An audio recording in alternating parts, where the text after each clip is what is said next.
भगवान की तरफ से मनुष्य मात्र का जन्म अंतिम जन्म है, कारण कि भगवान का यह संकल्प है कि मेरे दिए हुए इस शरीर से यह अपना कल्याण कर ले। अतः यह अपना कोई संकल्प न रखकर केवल निमित्त मात्र बन जाए तो भगवान के संकल्प से इसका कल्याण हो जाए। 11वें अध्याय के 34वें श्लोक में भगवान ने अर्जुन से कहा है, मेरे द्वारा मारे हुए को तू ही मार दे। मया हताम त्वं जहि, तू चिंता मत कर। माँ व्यतिष्ठाः, तू युद्ध कर, तेरी विजय होगी। युद्धस्व जेतासी। इसी तरह से भगवान ने कृपा करके मनुष्य शरीर दिया है। अगर मनुष्य भगवान से विमुख होकर संसार के राग में न फंसे तो भगवान के उस संकल्प से अनायास ही मुक्त हो जाए।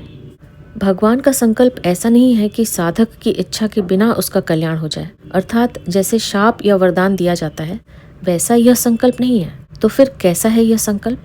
भगवान ने मनुष्य को अपना कल्याण करने की स्वतंत्रता इस मनुष्य जन्म में दी है। अगर यह प्राणी उस स्वतंत्रता का दुरुपयोग न करे, अर्थात भगवान और शास्त्रों से विपरीत न चले, कम से कम अपने विवेक के विरुद्ध न चले, तो उससे भगवान और शास्त्रों के अनुकूल चलना स्वाभाविक होगा। कारण कि भगवान और शास्त्रों से विपरीत न चलने पर दो अवस्थाओं में से एक अवस्था स्वाभाविक होगी। या तो वह शरीर, इंद्रियां, मन, बुद्धि से कुछ नहीं करेगा या केवल भगवान और शास्त्र के अनुकूल ही करेगा। कुछ नहीं करने की अवस्था में, अर्थात कुछ करने की रुचि न रहने की अवस्था में मन, बुद्धि, इंद्रियों आदि के साथ संबंध विच्छेद हो जाता है। कारण कि कुछ न कुछ करने की इच्छा से ही कर्तृत्व अभिमान उत्पन्न होकर अंतःकरण और इंद्रियों के साथ संबंध जुड़ता है और अपने लिए करने से फल के साथ संबंध जुड़ता है।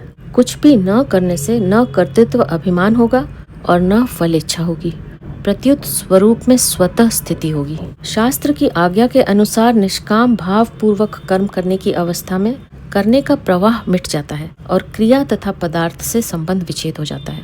क्रिया और पदार्थ से संबंध विच्छेद होने से नई कामना होगी नहीं और पुराना राग मिट जाएगा तो स्वतः बोध हो जाएगा।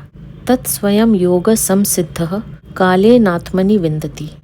गीता 4 अध्याय का 32वां श्लोक। गीता में आया है कि निष्काम भाव से विधि पूर्वक अपने कर्तव्य कर्म का पालन किया जाए तो अनादि काल से बने हुए संपूर्ण कर्म नष्ट हो जाते हैं। 4 अध्याय का 23वां श्लोक। ज्ञान योग से मनुष्य संपूर्ण पापों से तर जाता है। 4 अध्याय का 36वां श्लोक। भगवान भक्त को संपूर्ण पापों से मुक्त कर देते हैं। 18वें अध्याय का 66वां श्लोक। जो भगवान को अज अनादि जानता है वह संपूर्ण पापों से मुक्त हो जाता है। 10वें अध्याय का 3रा श्लोक। इस प्रकार कर्म योग, ज्ञान योग और भक्ति योग तीनों योगों से पाप नष्ट हो जाते हैं। तात्पर्य यह निकला कि अंतिम मनुष्य जन्म केवल कल्याण के लिए ही मिला है।